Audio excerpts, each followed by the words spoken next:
बात कुछ वर्ष पहले की है। मुझे नागपुर जाना पड़ा। मेरी बुआ की बड़ी बेटी की शादी थी।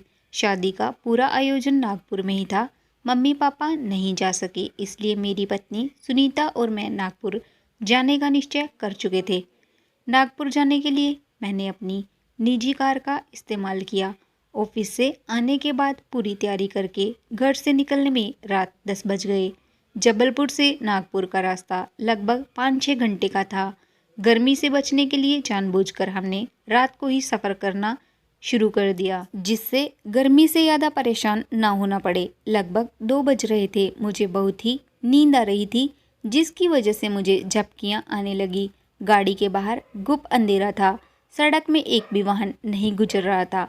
आगे एक पुल बन रहा था, इसलिए हमें डाइवर्जन का इस्तेमाल भी करना पड़ा।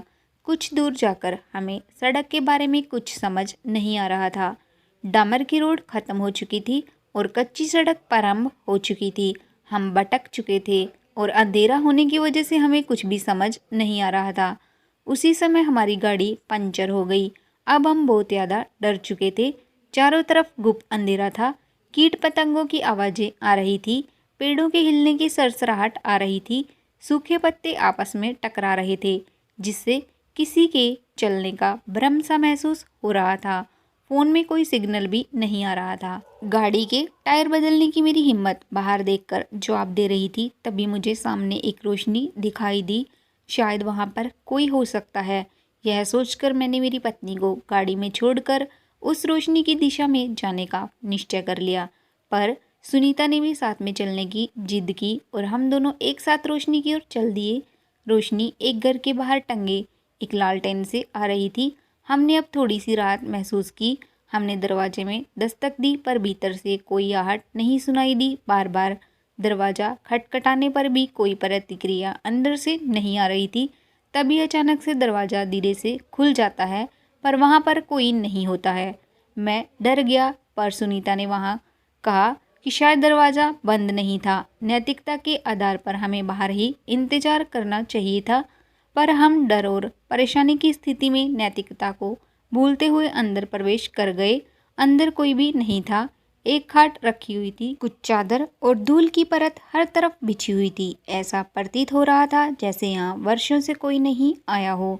हमने दरवाजे को बंद कर धूल साफ कर वहीं पर बैठकर लालटेन जलाने वाले का इंतजार करने लगे।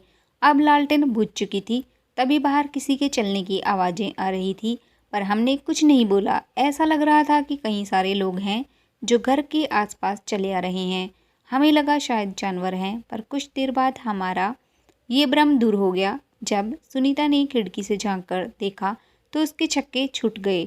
उसे एक सफ़ेद सी परछाई दिखाई दे रही थी, जो शायद किसी पेड़ में उल्टी लटकी हुई थी। उसने अपने हाथों से अपने मुंह को दबा लिया, जिससे उसकी चीख ना निकल पड़े। सैकड़ों में वो पसीनों से तरबतर हो गई। मैंने उसकी हालत देख सावधानी के साथ बाहर झांका तो मेरे भी रोंगटे खड़े हो गए। वहाँ एक नहीं कई सारी सफ़ेद परछाइयाँ थी। कुछ पेड़ों से लटकी हुई थी तो कुछ आसपास टहल भी रही थी। मेरे दिल की धड़कन धक के कुछ समय के लिए रुक सी गई थी। दिमाग काम नहीं कर रहा था। रोंगटे खड़े हो गए थे। पसीने से नहा चुका था। तभी दरवाजे में दस्तक भी हुई। हमारे प्राण हलक में आ चुके थे, पर हमने कोई जवाब नहीं दिया और डर के साए में इंतजार करते हुए हमने पूरी रात काटी और सुबह होते ही गाड़ी का टायर बदला और किसी तरह से नागपुर पहुंच गए। हमने यह सब कहानी किसी को नहीं बताई, पर वापस जबलपुर आते समय हमने इस बार दिन में सफ़र करने का ही निश्चय किया था। वह रात आज भी जब भी हमें याद आती है तो हमारे रातों का चैन उड़ जाता है और पूरी रात खिड़कियों को डर से झांकते हुए निकलता है। तो दोस्तों, आपको ये कहानी कैसी लगी? अगर आपको ऐसी ही और कहानियाँ देखनी है तो प्लीज़ मेरे चैनल को सब्सक्राइब कर लीजिए, ताकि आपको ऐसी ही और ज़्यादा वीडियो देखने को मिले। और प्लीज़ दोस्तों, वीडियो को लाइक शेयर करना मत भूलिए। चैनल को सब्सक्राइब कर लीजिए और प्लीज़ बेल आइकन को भी प्रेस कर लीजिए, ताकि आपको आने वाली हर वीडियो की नोटिफिकेशन टाइम पे मिलती रहे। तो चलिए दोस्तों, मिलते हैं नेक्स्ट वीडियो में। तब तक के लिए बाय बाय। अपना ख्याल रखना।